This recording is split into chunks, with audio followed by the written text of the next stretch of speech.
Rappin with ReefBum is sponsored by Bulk Reef Supply and Ecotech Marine. Hey everybody, and welcome back to another episode of Rappin with ReefBum. I'm your host Keith Berkelhamer. Well, on today's live stream, I welcome Levi Peterson, also known as the Oddball Reefer on Instagram and YouTube. Hey, what's up there, Levi? Hey, how's it going?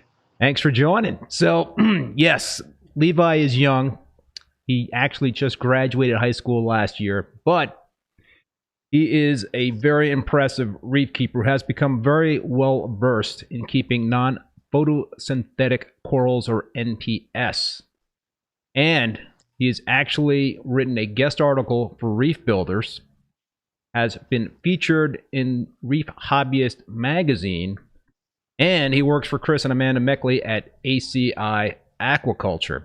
So, but before we start chatting with Levi, I want to thank the sponsors for the show, Bulk Reef Supply and Ecotech Marine. I really appreciate these companies supporting the live stream, and I also appreciate you folks tuning in and supporting and participating in the live stream.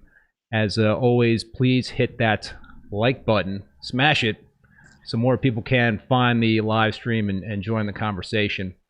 And as always, I encourage you folks to drop your comments in the chat, ask questions. We have Levi here. This is going to be a very, very cool show. I'm really psyched, Levi, that you could take yourself away from ACI. I hear you guys are getting a shipment in tonight, so you're actually going to be going back to work after we're done with this live stream, right?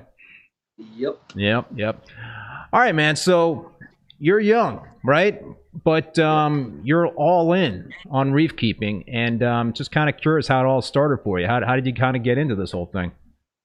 So I've been keeping aquariums ever since I was a young kid. I've had an aquarium in my room since I was like a baby.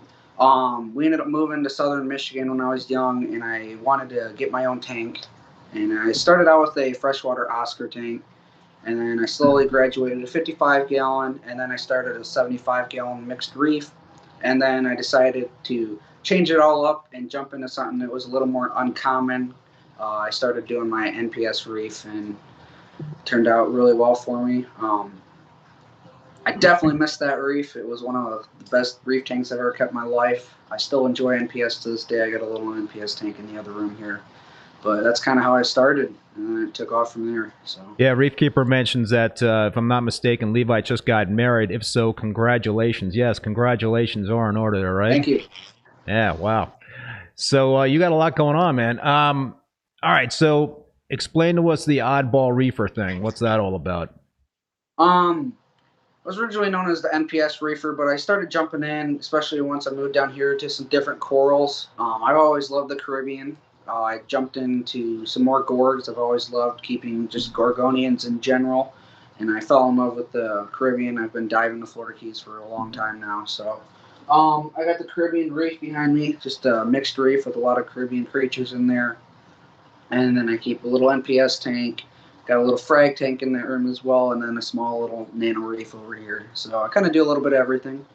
Yeah, so you gave me some video of the Caribbean reef behind you there, and we're going to show that, and then you're going to kind of do a little walk around, give us a little tour of all the other tanks you're talking about there. So yeah, man, you almost have as many tanks as I do, and I've been in the hobby for almost 30 years. So Yeah. you're definitely all in. So what do your friends think of this reef keeping hobby of yours? All throughout high school, they thought it was a little weird, but as I started gaining a lot more attention and stuff on Instagram and stuff, people were like, wow, this is legit. Like, then they started noticing my accomplishments and stuff, and all the teachers were pretty amazed. Especially the English teacher with the magazines and stuff. He was pretty impressed. So, I mean, in the long run, they ended up like congratulating me and like saying, wow, I couldn't believe just an aquarium could turn into this. And Yeah. so blessed that it did. Yeah. So, all right, you mentioned that you grew up in Michigan. So how long have you been in Florida? I moved to Florida.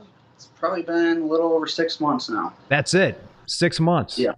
Wow. Yep. Moved down here July, and well, in a little like towards the end of June, and I started work in July, and I've been here ever since. So.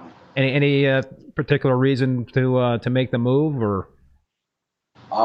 Chris and Amanda offered me a job, and it's literally one of it's been a dream job of mine for a long time to work with coral, and it popped up, and I took the Wow, job. man! So you left home basically to come down to Florida to work for Chris and Amanda. Wow, that takes guts, man. At that age, Yeah. you know, at 18, right? Did you take the job when you were 18, or was it 19? Yes, I did. Wow, man, that's impressive. All right, so let's dig in a little bit in terms of the tanks that you have there.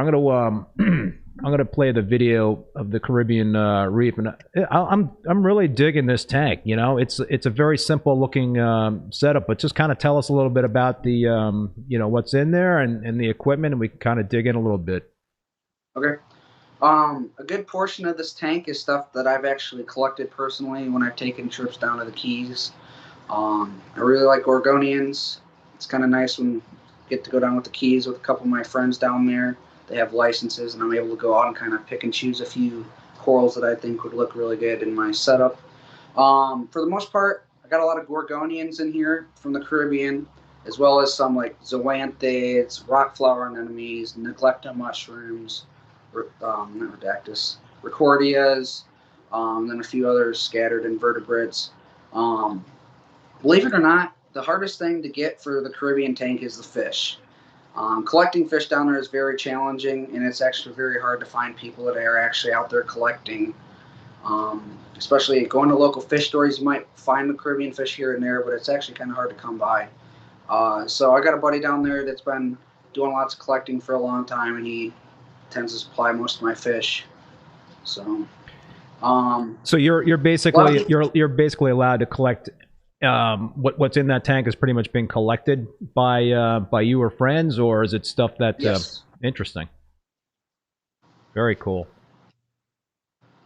So I do have a few Caribbean hard corals in there, and that is only because I've been able to acquire them off of Aquaculture live rock from like Tampa Bay Saltwater, and there's a couple companies down on the Keys that have live rock plots.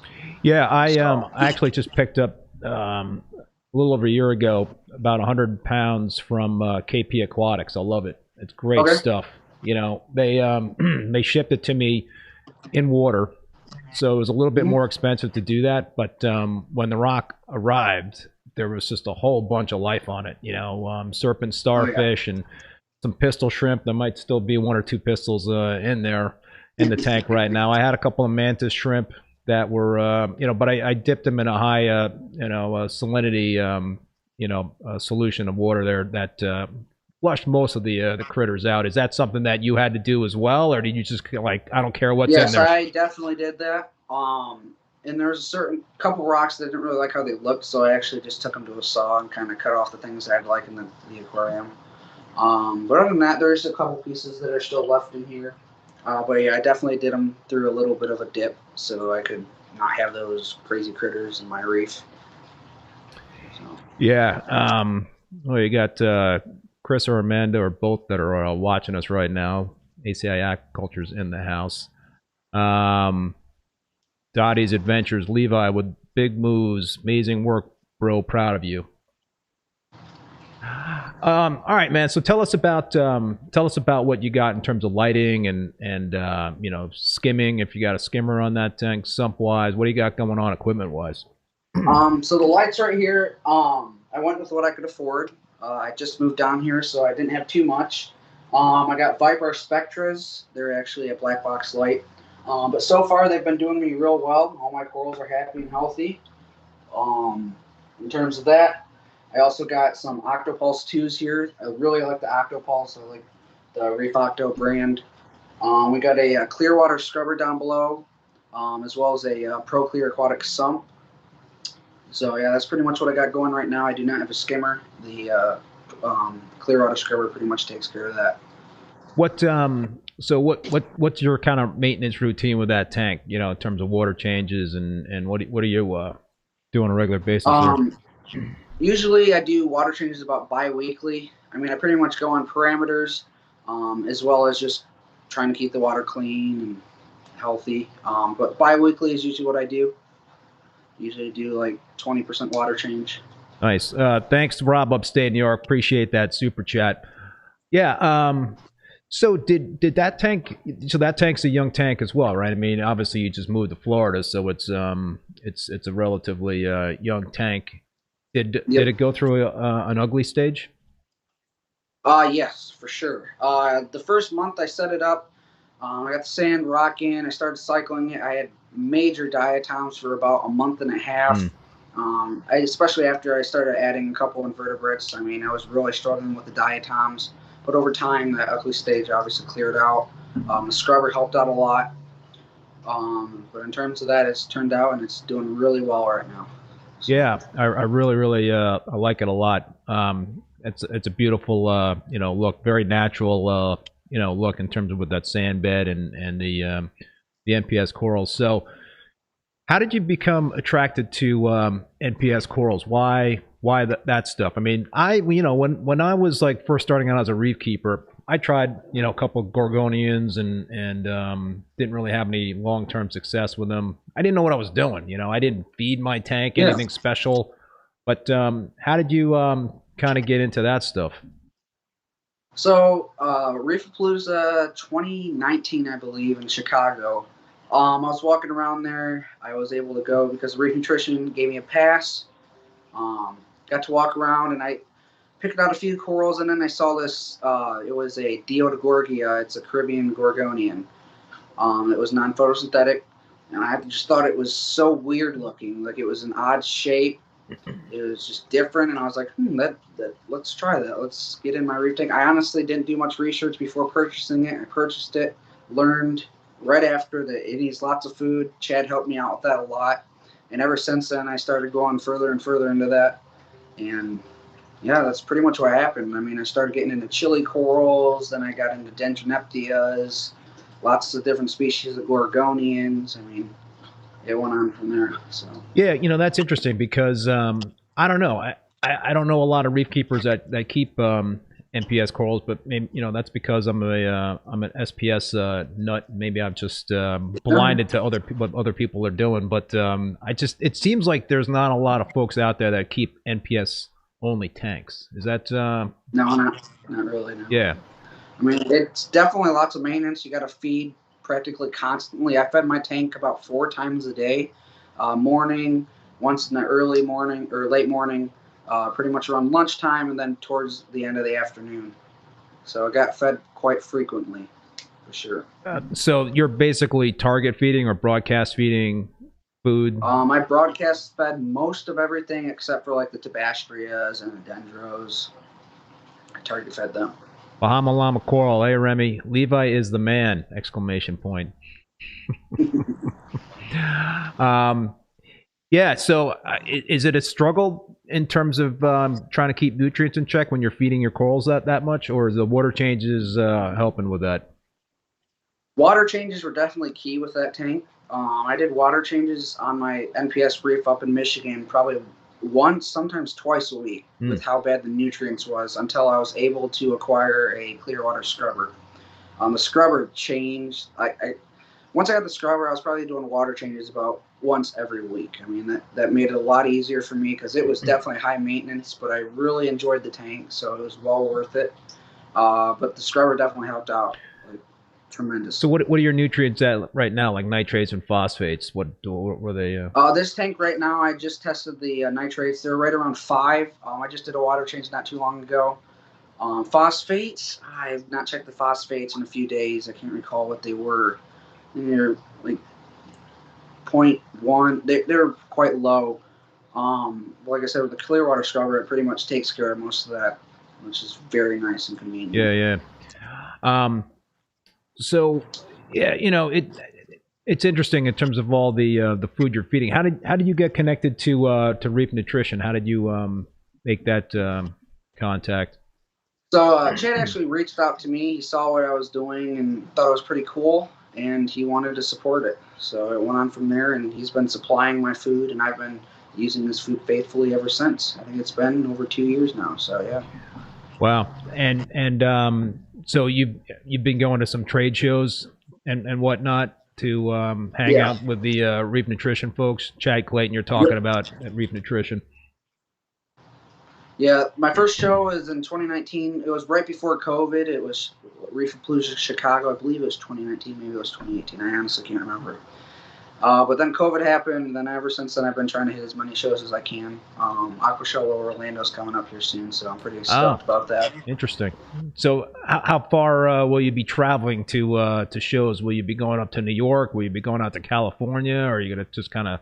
I'm planning on trying to go to those shows, yes. Oh, cool. I might see you in New York then at the Reefapalooza. Sweet. And I might come try down and visit you guys in April. I came last April before you started working there to visit you, visit Chris and whatnot. But thinking about making another trip down there. It's a pretty special place. For sure. Levi, you want to give us kind of a walk around in terms of what else you got going on there? Yeah, I can do that. All right. No problem. Show you guys around as smoothly as I can. So this right here is actually my wife's tank. It's a little nano tank, just some zoanthids, cyphastria, lobos, and some blastos. Pretty simple. That's actually a relatively new tank that was just set up recently here.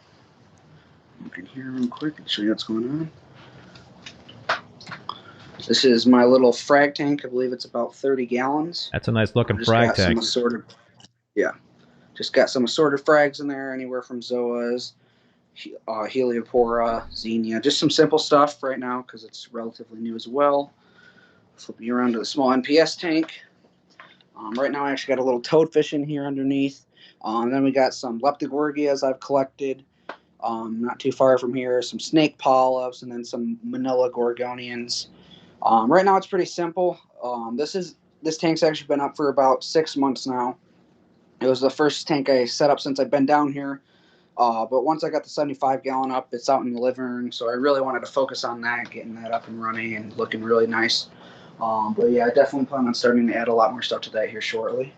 And then we got my little Pico tank. This is just a freshwater nano tank now. Just some simple tetras and a little beta in there. So yeah, for that's what I have right now, and that's all I'm allowed. I'd have more tanks if it was my way. But so did most of these tanks come with you from Michigan, or are these like new tanks? So this tank, the stand came with me, but I got a new tank. My old tank was an old Oceanic. and it was starting to have seal issues right before I left, so I decided just to swap it out. The Oceanic was definitely, I really missed that tank though. It was such a beautiful tank. The NPS tank, yes, that did come with me. That used to be actually my little Caribbean tank up north. The new little Fluval Flex over here that my wife has, that's new. And the frag tank I purchased from a friend down here. So. And so if you could squeeze another tank in there, what would that look like? I'm not even sure. I got so many ideas on my head on what other tanks I could do, but. So all right, listen, you're a young guy, right? And you know, this can be an expensive hobby, right? I mean, you know that, right? Because you could spend a lot of money in equipment, you could spend a lot of money in corals, but you got a good job there, so I'm sure you can get a good deal on corals with Chris. But so how have you been able to afford to keep all those tanks? Any tips for folks that are on a tight budget that are budget conscious for reef keeping? I'd say look for sales. I mean, a lot of this stuff was easily purchased by me. I used to work at a fish store up in Michigan. Oh, this fish store is actually in Indiana, but I was able to get some things at a better price through them. That made it a lot easier. I was able to pay cheaper pricing, obviously, and that was pretty much, honestly, how I could afford a lot of what I had.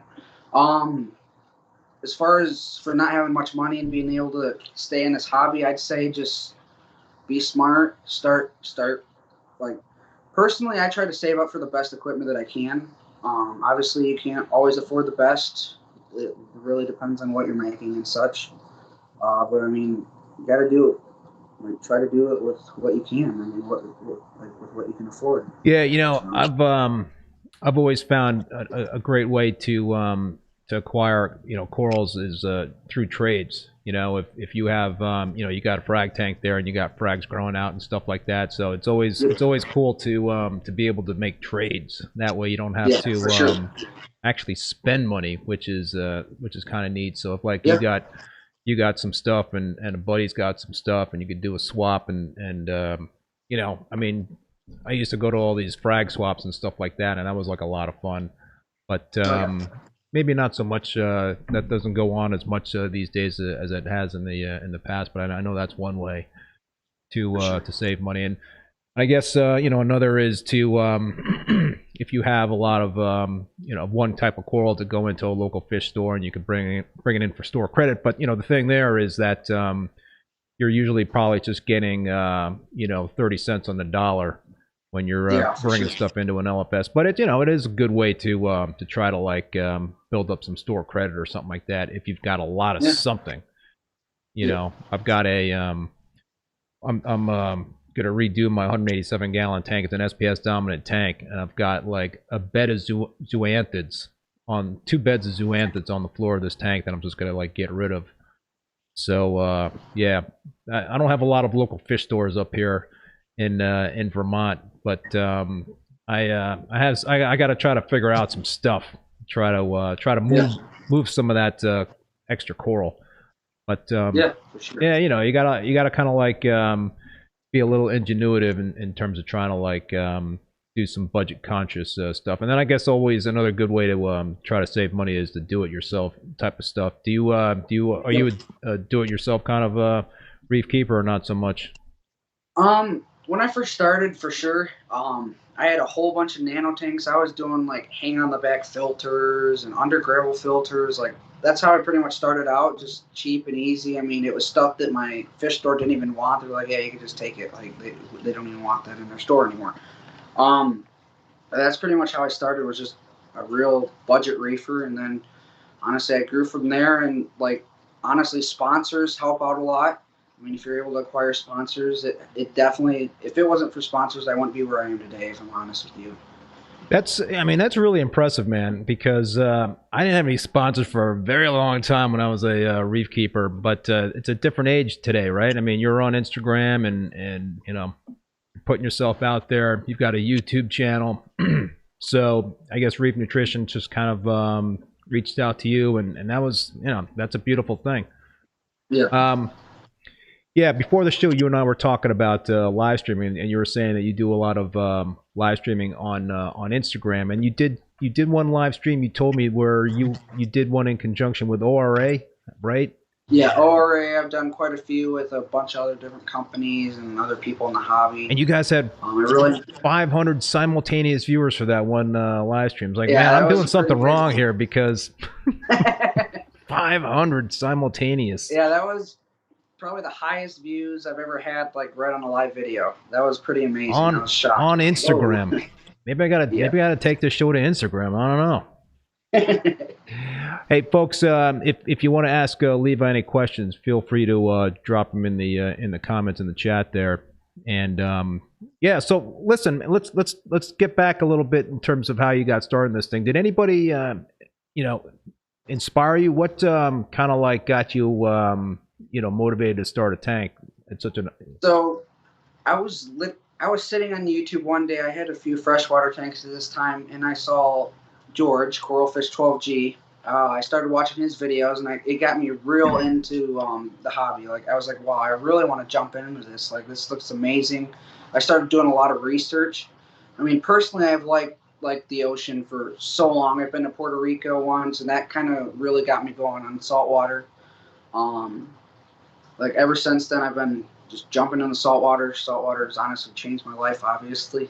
Like I've just been inspired by George. I started reading a lot of Julian's books on corals and such. That really got me inspired. So it's been a long, fun road. You're down in Florida. Have you ever met Julian? Yes, I have. Yeah, I'm actually going to have him and Charles Delbeek on the show next week. So Awesome. yeah. Oh, okay. So you've met Julian. Yeah, he's an awesome guy. For sure. Lots of knowledge. Yes. Really need to take all that in. He's pretty incredible. I remember I think the first time I met Julian was many years ago at a show in Chicago. It's a show that they no longer do. And he used to have a monthly column in FAMA magazine. I don't know if you ever knew what FAMA, the Freshwater and Marine Aquarium magazine, which is no longer in circulation. It's not being published anymore. But so he had a column where he answered people's letters, questions from letters, and I wrote him a letter. And not expecting it to be answered, in the magazine, but he actually answered my question. I forget what my question was about, but yeah, so that was kind of like a thrill. And then I met him at this conference, and really was just very fortunate to be able to meet the guy and carry on that relationship. But so yeah, it's so. Coral, George, the 12G, and Julian. What about anybody else? Was anybody in your family like into keeping aquariums, fish tanks? Ever since I was young, my dad had freshwater tanks in the house, and then I started getting into saltwater, and then he ended up getting his own saltwater tank down in the dining room. So he got into it, and now he's pretty hardcore into it himself now too. So it's been cool kind of watching him kind of learn from me and such. It's been a pretty amazing experience. So we got Randy Peterson. We are proud of you, son. That's my dad. That's your dad. And Scotty Damron's asking, what part of Michigan are you from? I've got family all over lower West Michigan, Homer, Albion, Jackson, Lansing area. A little bit southwest of Kalamazoo, Michigan.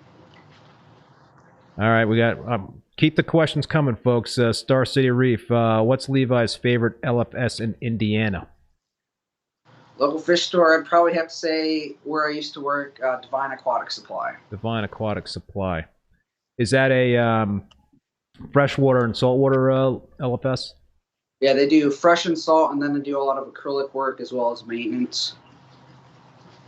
Yeah, is that was that something that you got involved with when you were working for the fish store? Did you have to go out on maintenance calls? Yeah, I did a lot of maintenance. Yes, that was pretty fun. Talk to us about maintenance calls. What's that all about? So I had a few pretty much assigned to me that I went and did every week. We got a few emergency calls every so often, it were either tearing down tanks or someone's tank was leaking and you had to go fix it or see what you could do to handle the problem. A lot of my maintenance calls pretty much is going out, cleaning someone else's fish tank or a business, for say cleaning their glass, doing a water change, making sure their tank is up to par, for their audience that's coming into their business and such, to also give your business that you're working for a good name. So, what was like the worst tank you ever had to take care of? Oh man! So we had this tank that my coworker took care of before me, and there's this huge snowflake eel in there, and no one really liked him because he's just a jerk, and we were always worried that he'd bite someone because he was that kind of eel. And my coworker got bit by that eel, and then after that, he's like, "Yeah, I'm not doing that job anymore. That's yours." So yeah. Ever since then, I started taking care of that. That was pretty fun, though. I mean, I really enjoyed it. And there are certain times where it's like, oh, I gotta go again. Like cleaning tanks, honestly, is one of my least favorite parts of the hobby. But it was definitely enjoyable getting to see other people's tanks and being able to take care of them. We got another question here from. Oh, I lost the question here. Oh no, here we go. Something about what's your favorite piece of coral that you have, Levi? This is from MP. I can't even pronounce that. The whole bunch of MP Caladion. What's your favorite piece of coral? Favorite piece of coral that you have right now? That's a hard one. That's a really hard one, actually. Yikes. I'd probably say my giant split pore gorgonian that I collected. It's one of my favorites. So can you frag these NPS corals? Yeah, I've fragged NPS in the past. I do a lot of fragging with these photosynthetic gorgonians as well. They can tend to be a little bit challenging. You got to use the right tools, and you got to do it just right, and have the right type of frag plug for them to be successful with them. So I'm assuming that you need to have like a not strong circulation. You got to have kind of like gentle flow in an NPS tank. Not the case with mine. Oh, really? My NPS tank up north, for sure, I had so much flow in that tank. Like, the gores were whipping back and forth. With this tank specifically behind me, there's a certain spot in the Keys that I like to snorkel that I try to mimic with this tank. And, I mean, the gores where I snorkel were going back and forth with the tide and such. So I try to mimic that the best I can. When I'm purchasing corals and when I have corals coming in, I try to do as much research as I can on where they actually come from, as well as when I'm collecting like gorgonians and such. I like try to place them in the aquarium kind of similar to like the flow and how they were placed in the ocean.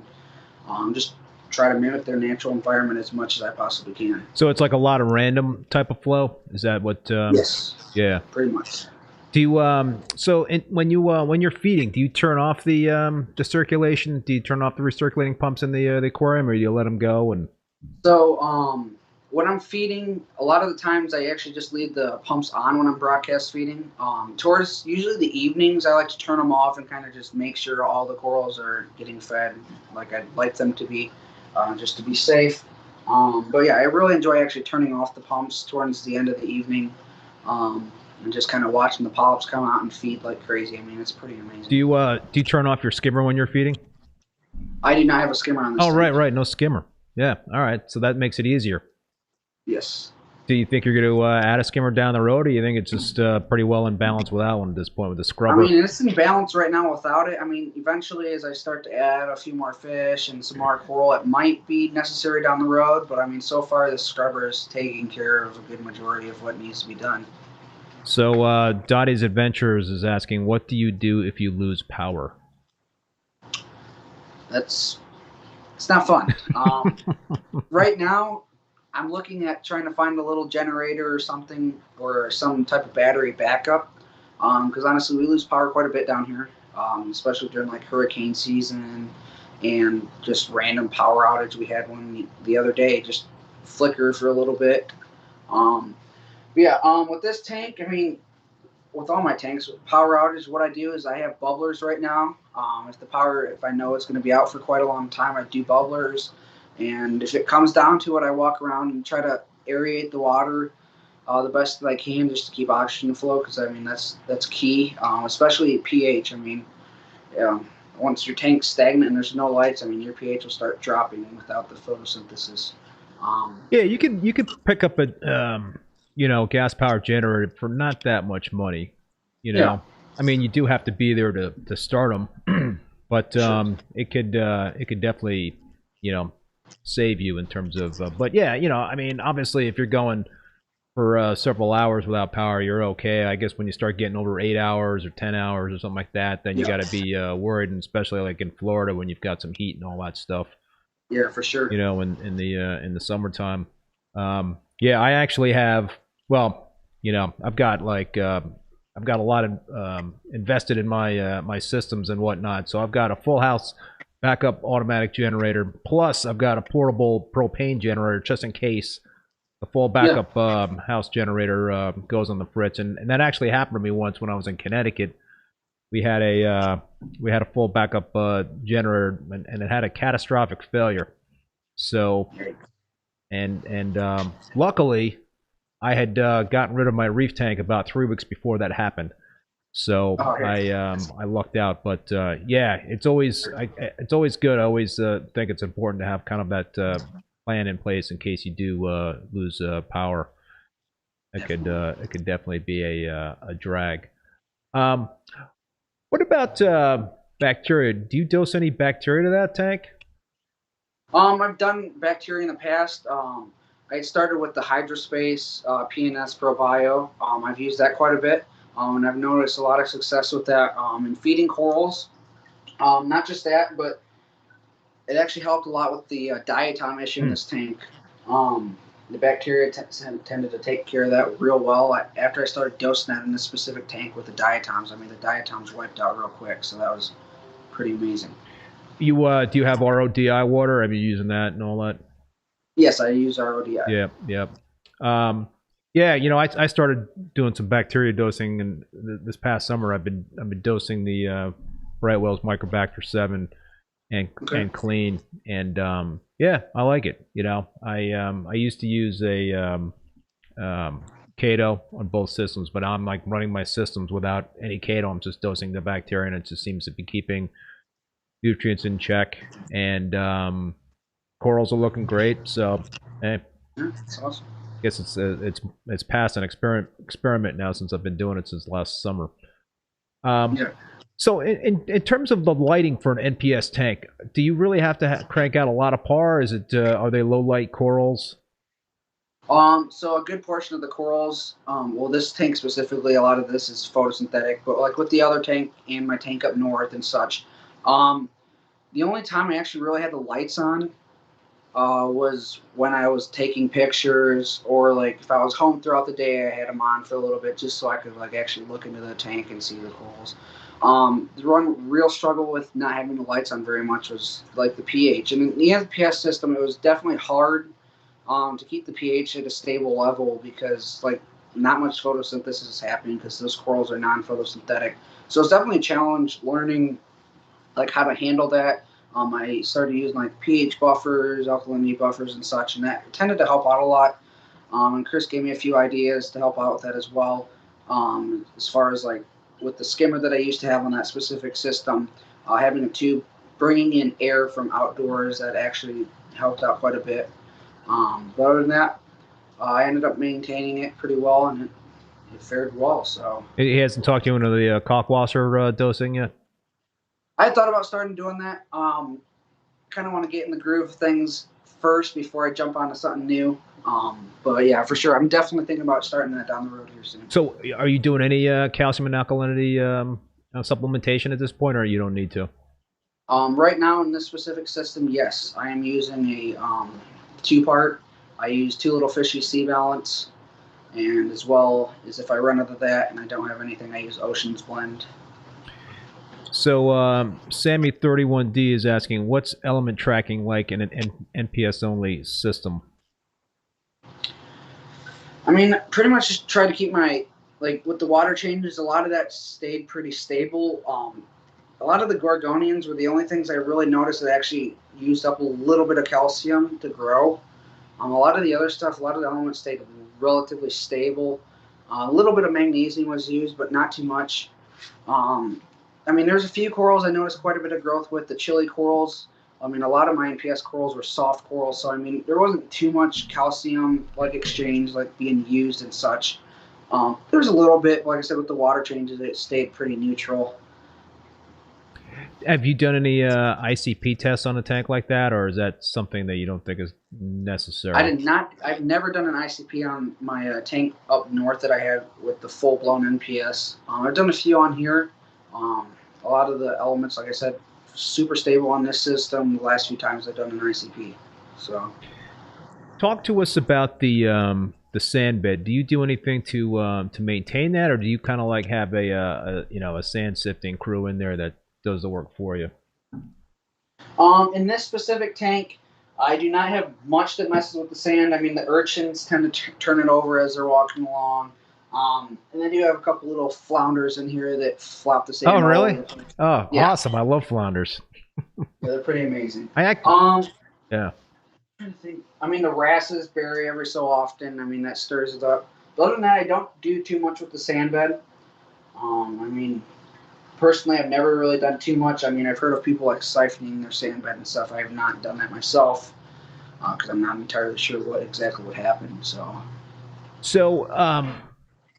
any interest in doing something besides like an NPS tank, like maybe a mixed reef or SPS dominant reef down the road, or are you just really digging the whole NPS thing right now? I mean, I love NPS. I've always loved NPS since I first bought that Gorgonian back at Reeferpalooza. I mean, that's pretty much why I call myself the Oddball Reefer. I like a little bit of everything and just odd things, as people would say. I mean, with my wife's mixed reef, I mean, it's a little nano tank right now. I mean, eventually I'd like to do something a little larger with mixed reef, maybe even a little bit of SPS in there as well. Not in that specific tank. If we get a larger one, I'd definitely like to jump into a little more of that because Chris has been pushing SPS on me, so I'd like to give it a shot here soon. So Slick Reefing is asking, Levi, would you consider using cleaner clams behind the overflow as a pre-filter when you decide to add more livestock? I've thought of that. On my old NPS tank, I actually used Pacific oysters in my sump. That actually helped out a lot by keeping the water clear, and a lot of the detritus and food that was left over that went down the sump, it kept my tank really clear. I really like the Pacific oysters. I like to get some. I don't know about Pacific. I'd like to try to stay Caribbean if I can. Find some type of oyster or something that would filter in the sump. I love the fact you got flounders in that tank, man. I've seen like small baby flounder up like in Massachusetts on the coastline there, and they're so freaking cool to have. And I think I actually saw somebody with like a mixed reef have some flounder in that tank. Do they require anything specific in terms of, I mean, cooler temperatures for flounder, or are they can they handle? Not these ones specifically. I got a buddy that goes out and he's able to collect a bunch of different kinds of things, and I'm able to purchase a few things here and there from him. I mean, these flounders specifically, I keep this tank at around 77 degrees. Tampa Bay or wherever they were collected in this area, I mean, it goes up and down. Right now, it's right around. It's in the low 60s right now. It gets pretty cold during the winter, but during the summer, the bay gets really hot. So, I mean, this specific species that I believe I have is able to fluctuate the temperatures pretty well. What about a like a little stingray or something like that? Is that something you can put in there? If this tank was bigger, I'd definitely consider it. I probably want to get like a yellow Florida Ray. I mean, this tank would have to be like probably 4 or 5 times the size before I consider a stingray. But definitely, if I'm able to down the road have a very large tank, I definitely. Yeah. So what does the dream tank look like? Big, natural. And natural meaning like similar to what you got going on there? Yes. Wow. Like with it, like I said, with this specific tank, I got this certain area that I like to snorkel that I try to like just picture in my head as I'm like placing things in here. So I mean, yeah, that's pretty much what I go for. Like I said, if I was my dream tank is huge. I mean, natural. I'd like to do a huge Gorgonian forest with a big sand bed with stingrays and a lot of other larger fish. Yeah, you should get like those. What do they call those? Like little eels that can hang out. I guess you need like a bit of a deeper sand bed. Like they're small garden eels. Yeah, those are so cool. Yep. Oh yeah, those are amazing. Those are really cool. I had an LFS when I used to live in Connecticut. Greenwich Aquarium is still around, I believe. Big show tank, like 500-gallon show tank. SPS dominant, but it was also like kind of like other stuff in there, mixed reef. But he had like a whole ton of these garden eels in there, and it was so cool. Just they're pretty cool. Yeah, really pretty neat. I've even seen people with horseshoe crabs, I think, in tanks. But that would kind of get me a little worried, I think. Yeah, definitely. I mean, I had thought about doing that. I mean, since they are native to like the Gulf of Mexico and the Caribbean, but I've kept them in the past in like my tide pool tank that I used to have up north. But they plow through the bed, and they like a lot of my gorgs are actually planted below the sand on like a plate, like a clay plate. And that's pretty much how I hold them down on word. If I get one of those, you'd probably end up knocking them loose and making them fall over and such. But yeah, that'd definitely be a cool addition if I had a way larger tank. Yeah, Marcus Reef is asking, what other fish would be in that dream tank? If it was big enough, I'd do a big school of look downs. Ah, those are neat. Yeah, I've always been fascinated with those. Let's see, what else? Stingrays. Definitely, if it was big enough, probably like a French angel, a queen angel. Yeah. Yep. Those are Caribbean fish, right? Yep. Yep. Not entirely sure what else. I mean, I haven't really thought about exactly what I want to do with like that large of a tank down the road. I mean, that'd be amazing to be able to. Well, that's the thing with this hobby. It's a bit of an addiction, and typically you just keep going bigger and bigger and bigger. But I've gotten to the point where I'm pretty much hit my ceiling in terms of big tanks. Yeah. And my biggest is a 225-gallon tank. So yeah, I'm good. You know, the biggest part is like actually getting the tank into the house. That's for sure. That's the most I think stressful part for me, and I've had some interesting times in terms. I live up in Vermont, and it's a couple of times I've had to have tanks brought into the house when it's been snowing out, and that's interesting because I live off of a dirt road. Yeah. Yeah. All right, so Levi, talk to us about ACI Aquaculture. What's it like working for Chris and Amanda? It's amazing. Yeah. Unpacking corals is probably one of my favorite things to do. Sometimes we get a general idea of what's coming in, but a lot of the time, especially on Indonesian shipments, I mean, you're just unbagging corals, and you just are so curious when you're unbagging them. Like, what are they going to look like under blue lights? Like, that's pretty much what I'm always thinking. Like, this coral is going to look amazing. Like, you just never know. It's so cool. You get to see a lot of different species coming in through the doors. I mean, it's pretty amazing. I really enjoy it. What's a typical day for you look like in terms of what you're doing there? Typical day right now is pretty much go in. I do a little bit of dosing in the morning with a few things that Chris has me do, or does. And then I do I change the filter socks. I do a few other things. I pull orders. I help pack orders. I help with the shipping, like making sure everything's good to go. I do a lot of husbandry. I go around the tanks, looking in the tanks, making sure the corals are growing really well, and if there's issues, addressing them to Chris and Amanda.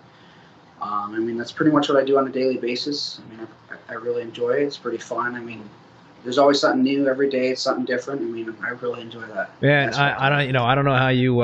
It does sound like a dream job, because when I was down there visiting ACI, last spring, I was like, my jaw was hitting the ground the whole time. I was like a kid in a candy store. It's like, man, I can only imagine when you get a shipment in what that's like. It's like Christmas. Pretty amazing. Every week. Is that when you guys are getting shipments in every week? It really depends. I mean, yeah, we've gotten in. It averages probably at least once a week. And there's been times where we've gotten like 3 or 4 shipments in 1 week. I mean, it really depends. So 3 things you've learned. 3. I'm just making sure I put the right number of fingers. 3 things you've learned at ACI since you started working there. What would you say are some of the lessons that you've... 3 things I learned. I've learned a lot more about different species of coral than what I didn't know before I moved down here. I mean, there's a lot more coral that I didn't even really know existed because I was so focused on like non-photosynthetics and just different things that I was interested in. It's cool to see like what other people are interested in, like what different corals people enjoy. I mean, there's so much diversity in this hobby. It's amazing. I really like seeing what other people are into and what they think of like what I like. Um, as far as things I've learned, that's a good thing I've learned.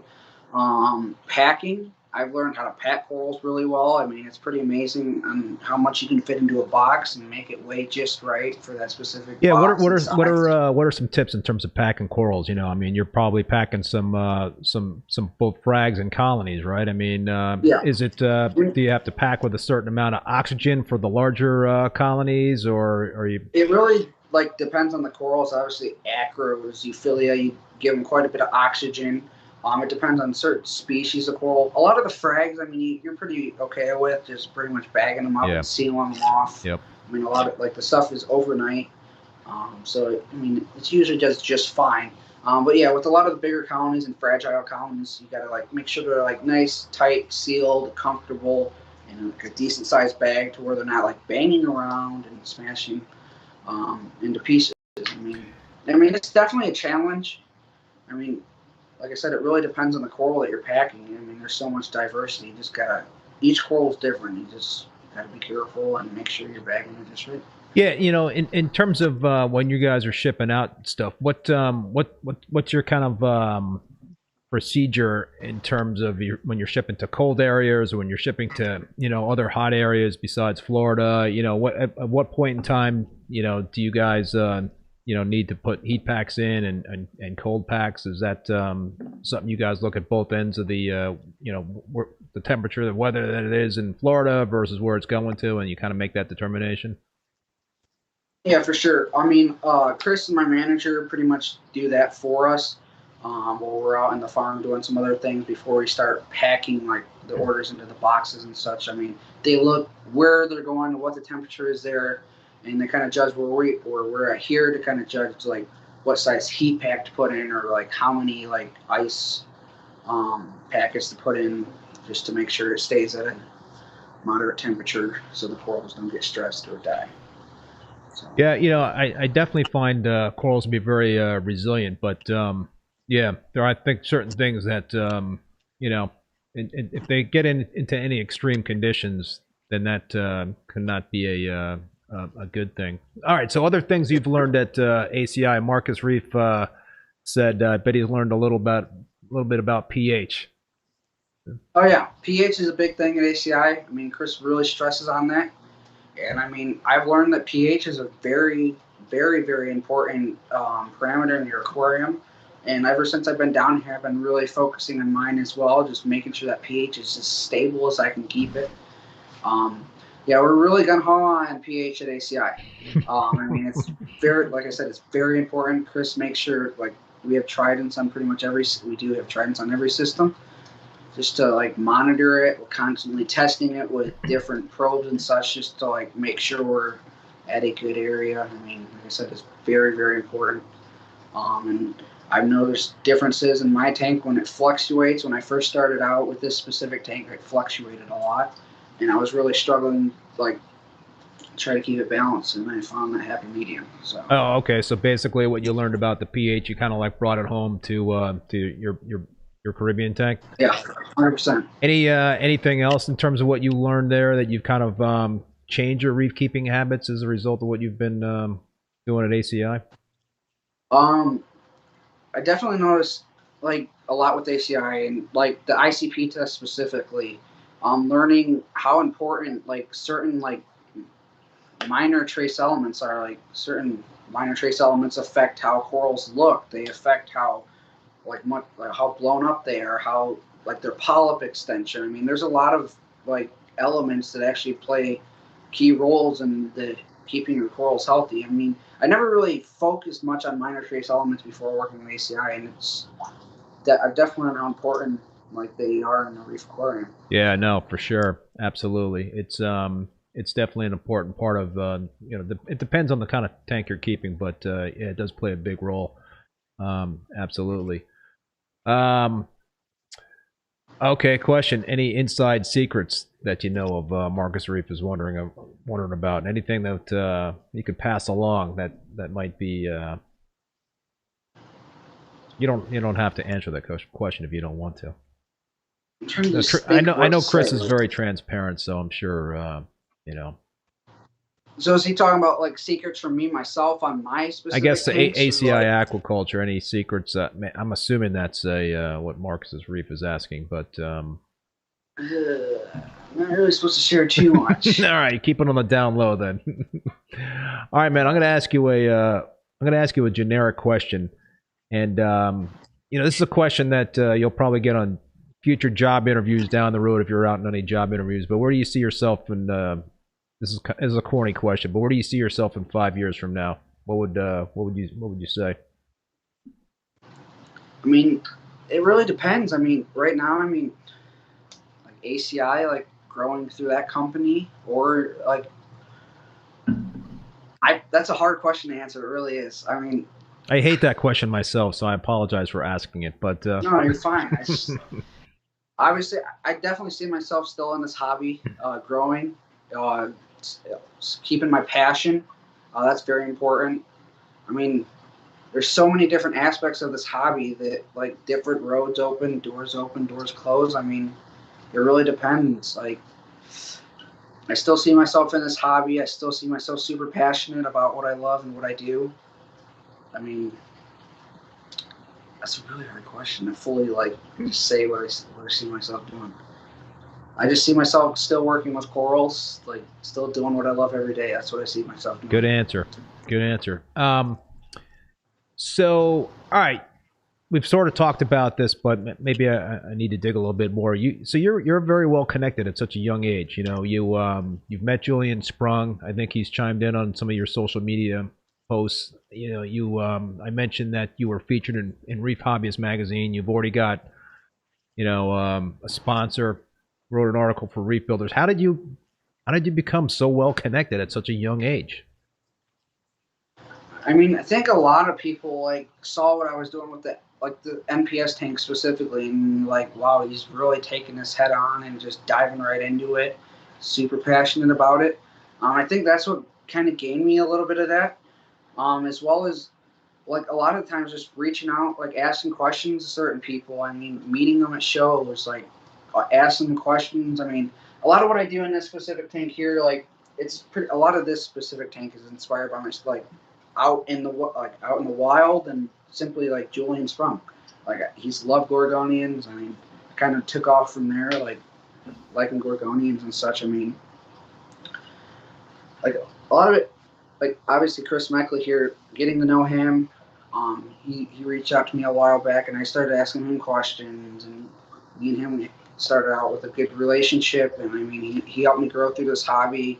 Julian's helped me out a lot, learning different things about this specific tank, and as well as other things, just simple questions that I reach out to him for. I talk every now and then with Jake Adams, asking him questions. I mean, talking with him about certain things, and as well as, like, Chad Clayton, asking about, like, certain foods and such, learning about, like, the foods that I'm using and how, like, I can use them better, and how beneficial they are to, like, specific animals and such. Yeah, you know, I love the reef nutrition stuff. I've in the past I've used Oyster Feast and Rhodey Feast on my SPS dominant tanks, and yeah, it's good, you know. And yeah, corals definitely, you can kind of see the feeding response when you're broadcast feeding that stuff, and even target feeding it. What else, man? What else do we want to talk about here, Levi? Have I missed anything? I mean, I don't think so. Anything else you want to pass along? I mean, it's just, you're a very impressive young man, very impressive reef keeper. I'm really I commend you in terms of your you know, your passion and putting yourself out there, right? I mean, you're reaching out to some of the you know, very well-known folks out there in the industry, and that's the way, you know, to network is a great way to learn. It's a great way to make those kind of connections. And obviously the results are it's paying off for you, and so that I think is pretty freaking awesome. 100%. Yeah. I mean, yeah, I think we've pretty much covered everything. I mean, as far as like personal advice, like I try to picture myself as the animal, and like how, like I always use this slogan, like be the fish. Like I try to picture myself as the animal and how like I'd like to be in that like general area and like system or such. Like I personally think placing like colonies, especially like with gorgonians and even like acro colonies and other specific colonies you buy at the store instead of just buying a frag. I mean, the way they're growing, I try to place them in the tank where they still continue with that same growth rate, or like the shape of them, like just where they were in the current and such. I just try to picture myself as an animal and how, like, where I'd like to be placed and such. I mean, that's my advice, I guess. Misty Cox, Levi is going to be a force in the industry! Exclamation point. I agree. I agree. Luis is asking, does he use phytoplankton? Do you use phytoplankton? Oh yeah, lots of it. What about amino acids? RC Reefer is wondering about amino acids. I not really done much with the amino acids. I mean, a lot of the products that I use are infused with a lot of amino acids and such to help. The with, Reef like, nutrition stuff is right. Yeah, definitely. Yeah. I mean, I pretty much use their whole lineup of food. That's pretty much all I use in this system. So, and all the other systems. Yeah, no, it's impressive that you're not using a skimmer. I guess the scrubber is really doing the job in terms of pulling the nutrients out. Yeah, one other question was the real question. What does Chris think of your LED choice? RC Reefer's wondering. He didn't say too much about it. I mean, he likes metal halides, and he people like what they like because, I mean, like I said, this is what I could afford at the time. Eventually, I like to upgrade. But right now, my corals are happy, and I'd like to use my money elsewhere for right now. But yeah, like I said, eventually I'd like to upgrade to something different. But as far as what he thinks of it, I mean, yeah, he said I should definitely upgrade at some point, for sure.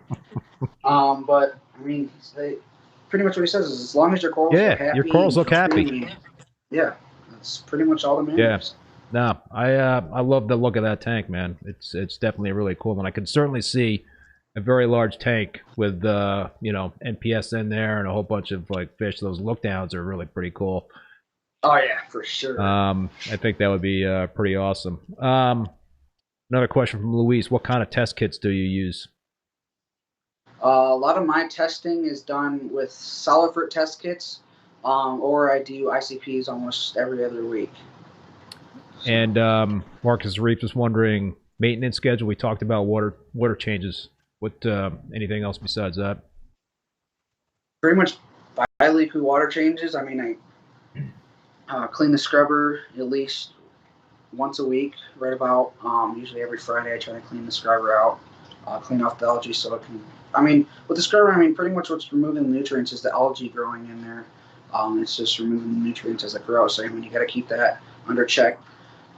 Usually every 2 months I try to like kind of go through and clean all the detritus, go through like the rock and blow all the detritus out of like the little holes and such, as well as kind of clean up the sump a little bit with detritus and such. So yeah, you know what I've been doing, and I got this tip from Mike Paletta. I take a power head into both of my tanks, display tanks, every other day, and I just spray around the the bottom or the rocks or whatever to kind of get that detritus suspended so it could get pulled out by mechanical filtration.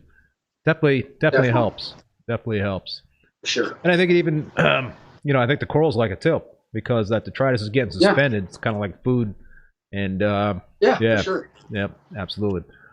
All right, Levi. Well, listen, I know you got to go back to work tonight to unpack a shipment, man. This was a lot of fun, and it was great to meet you on the stream, and perhaps we'll run into one another, during a show.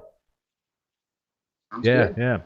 So for those folks that want to check you out on Instagram and YouTube, it's the Oddball Reefer, right? That's how they can find you. Yep. Okay. Cool. All right. Well, listen, I want to thank Levi very much for being my guest tonight on the live stream, and I also want to thank again Bulk Reef Supply and Ecotech Marine for being the sponsors of the show and supporting it, and for all you folks that are that tuned in. And I also want to make sure that you know that all episodes of Rappin with ReefBum are available as podcasts on Spotify, Apple Podcasts, Google Podcasts, and Stitcher. So my next live stream is not going to be next Thursday. It's going to be next Wednesday at 7 p.m., February 2nd. This is going to be a very, very special show. We're going to have both Julian Sprung and Charles Delbeek on together as guests. So really excited for this. And yeah, Levi, you should definitely tune into that one if you can make it. If you guys don't have a shipment coming in, then but that'll be a very special episode. So don't miss it. And yeah, if you actually want to see all the upcoming guests on Rappin with ReefBum, just visit reefbum.com/rappin-with-ReefBum. That is the URL. Upcoming guests include Inappropriate Reefer, Fan from Tidal Gardens, Abe from Coral Euphoria. So I got a lot of great guests coming up in the next several weeks. Anyway, until next time, be safe, be well, and we will see you on the next live stream. See you there.